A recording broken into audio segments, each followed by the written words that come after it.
Hello everyone. This week's Parsha is Parashat Toldot. And the Parashat Toldot, in the beginning, it talks about how Yitzchak and Rivka, they were davening to Hashem, and Rivka was davening to Hashem, and Yitzchak was davening to Hashem separately. And why? Because Rivka did not have children, and she was asking Hashem that Hashem should give her children. And Yitzchak also was davening for her. And it says Hashem answered the davening. Hashem answered who? Hashem answered Yitzchak. Now, it's interesting. We know Lavan, who was Rivka's brother, right before Rivka left her house, Lavan, he blessed Rivka, and he told her like this. He said, "Achotenu ad chayil alfe revava," which means our sister, may you become thousands and thousands, meaning we should multiply. It should be a lot. And we see it's a reasonable blessing. And still Hashem answered Yitzchak. Why? It seems like Hashem did not wanted the blessing of Lavan to come into fruition, which means he did not want to listen to his blessing. The question is why? Why not? Lavan blessed Rivka. Why didn't Hashem want that blessing to come true? Why didn't Hashem did not want to pay attention to that blessing? And purposely Hashem he listened to Yitzchak to show that your blessing, Lavan, did not come true. Why is it? So the Melitzer Rebbe, he gives an interesting answer. He says, because Birkat Rasha ena ela klala. He says the blessing of a Rasha, it's not really a blessing, it's really a curse. He says it's really a curse. He gives that concept. And it's a very interesting concept that we have to understand. That a blessing of a Rasha, of a wicked man, is not really a blessing, and the opposite, it's a curse. And he gives a mashal, and he gives a story like an analogy for us to understand this concept. The mashal goes like this. There was a silversmith who lived in a small city, and he was very, very successful. Very successful. Why? Because it was a small city. He did not have a lot of competition, and everybody knew his. He made a living. Everybody knew that he was a silversmith. People would come to him. He was very professional in his work. He had very unique things that he made and that he sold, and everybody liked his stuff. But one day he decided to move to a big city. Now, when he came to a big city, the storefront stores, they cost a lot, which means the rent is very expensive and the competition is very high. So he said, listen, I'll get a small store. And he got a small store. He rented a small store, which that store was in some alleyway. It wasn't in a center. It wasn't in a main street, and it was in a certain alleyway. And his reason was that I know my work. I know I'm so professional. I know I'll make it. Why? Through the word of the mouth. And I know that people will like my stuff, and they will they'll tell their peers, their friends, and like this, I'll get a lot of customers. That was his reasoning. Okay. A day, he opens up a store. The next day, someone comes in. The person looked well-dressed person. He looked like very well-dressed. His hat was a little tilted. Black shirt with a white tie. He looked like a gambler. He looked very interesting person. He comes to him. He tells him, "Oh," he says, "you opened up a store. You're a silversmith." He said, "Yes." He says, listen, I'm a financial advisor. I could help you to make it. He says, the place where you opened up is not a good place. You opened up in an alleyway.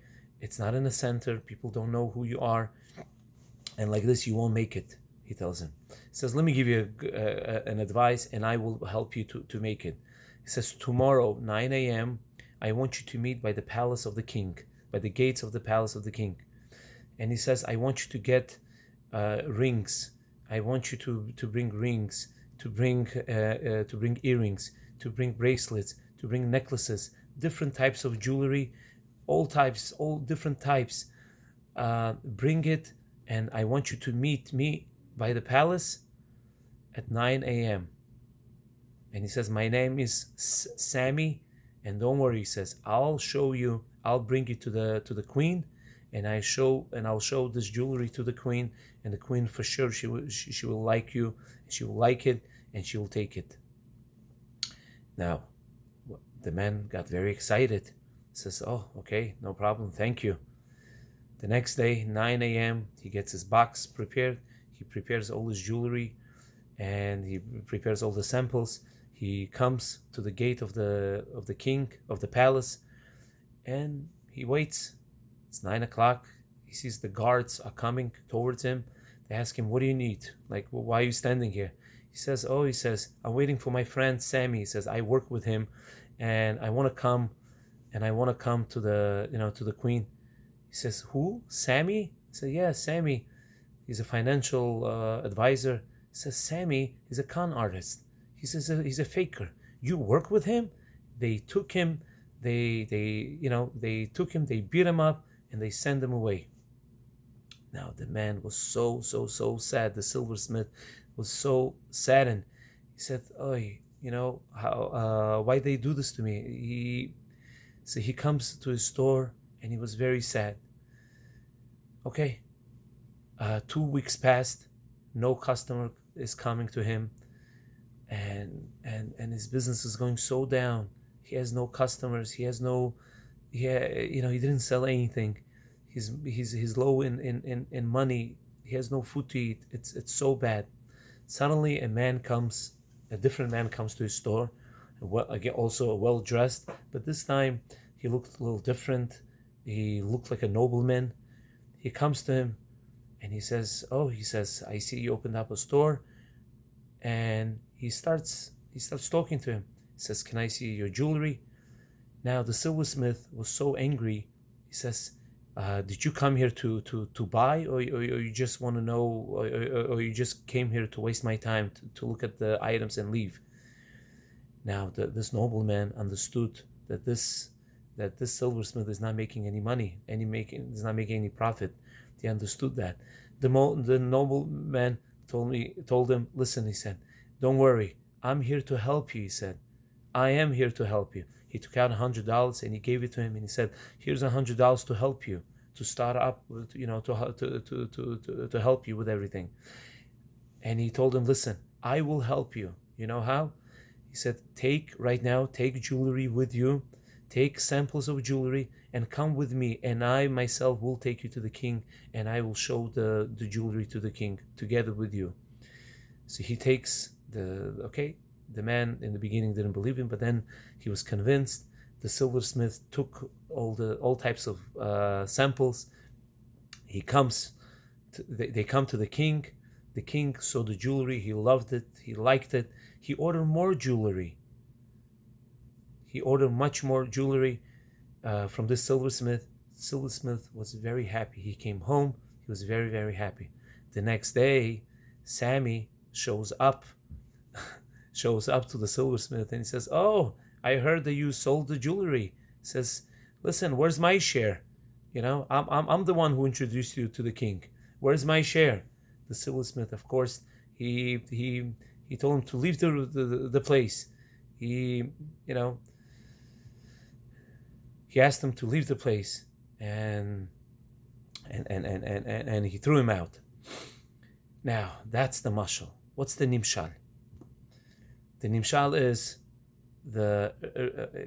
is Rivka in this situation. She was like a silversmith. She's that silversmith,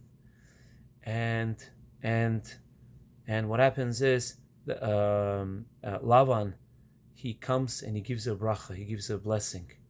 It's like he's telling her, don't worry, I'm going to give that blessing, and I will help you, and I'll help you that you should have children and everything. Yeah, he gives her that blessing.